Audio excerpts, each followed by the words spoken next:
KTR versus CM Ramesh. CM Ramesh అంటే ఆయన పేరే సీఎం రమేష్, ఆయన ఎంపీ, అక్కడ ఏపీ ఎంపీ. ఇద్దరి మధ్య మాటల యుద్ధం, పరస్పర విమర్శలు, ప్రతి విమర్శలు. సీఎం రమేష్పై కేటీఆర్ ఘాటు వ్యాఖ్యలు.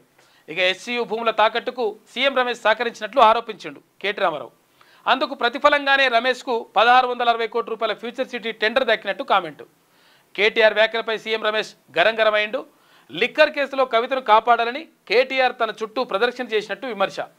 కావాలంటే సీసీ ఫుటేజ్ బయటపెట్టేందుకు సిద్ధమని హెచ్చరిక. ఫ్యూచర్ సిటీ రోడ్డు టెండర్కు తనకు సంబంధమే లేదని స్పష్టత.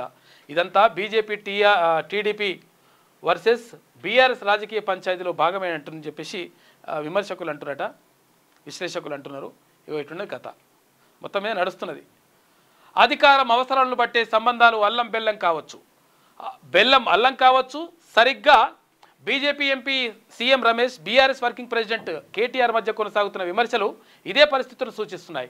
సీఎం రమేష్ కేటీఆర్కు గతంలో నుంచి మంచి సంబంధాలే ఉండేవి, కానీ ఈ మధ్య వీరి మధ్య సంబంధాలు బాగా దెబ్బతిన్నాయి. శనివారం వీరిద్దరి మధ్య మాటల యుద్ధం తారాస్థాయికి చేరింది.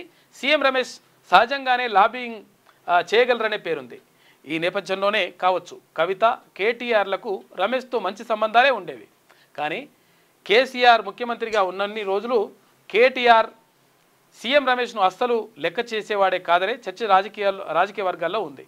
అయితే అందుకే కేటీఆర్తో అప్పటి నుంచే సీఎం రమేష్కు కాస్త గ్యాప్ ఉన్నట్టు సమాచారం. అయితే ప్రస్తుత తెలంగాణలో బీఆర్ఎస్ ప్రభుత్వం లేదు, రేవంత్ రెడ్డి ముఖ్యమంత్రిగా ఉన్నారు. అయితే రేవంత్ రెడ్డితోనూ సీఎం రమేష్కు మంచి సంబంధాలే ఉన్నాయంట. గతంలో కేటీఆర్ సీఎం రమేష్ను లైట్గా తీసుకోగా కేటీఆర్ కూడా ఇప్పుడు లైట్ తీసుకుంటున్నట్లు ఢిల్లీ, హైదరాబాద్ పొలిటికల్ సర్కిల్లోనే డిస్కషన్ ఉన్నది. అయితే ఏదేమైనప్పటికీ వీళ్ళకు ఇది రేవంత్ రెడ్డి కావాలని చెప్పేసి ఫ్యూచర్ సిటీలో ఇట్లా లాభాల కోసం ఇదంతా వాటాల కోసం ఇదంతా జరుగుతూ ఉంది. అందుకనే సీఎం రమేష్కు ఇవి కాంట్రాక్ట్లు అప్పచెప్పిండని చెప్పేసి కేటీ రామారావు అంటున్నాడు. లేదు బీజేపీలో కలుపుతాం మా బీఆర్ఎస్ పార్టీని అని చెప్పేసి కేటీ రామారావు మా ఇంటికి వచ్చిండు. తర్వాత మా చెల్లె మీద ఉన్న కేసులు ఎత్తేయాలి, మా మీద ఈడీ తర్వాత సిబిఐ రైడ్ జరగకుండా చూడాలి, రకరకాల కేసులు ఇవన్నీ కూడా నుంచి బయటపడేస్తే మేము బీజేపీలో కలుస్తామని చెప్పేసి వచ్చిండు అని చెప్పేసి సీఎం రమేష్ అంటున్నాడు. ఇట్లా మంచిగా గట్టినే జరుగుతుంది మాటల యుద్ధం. ఇద్దరైతే బయటపడ్డారు మొత్తం మీద.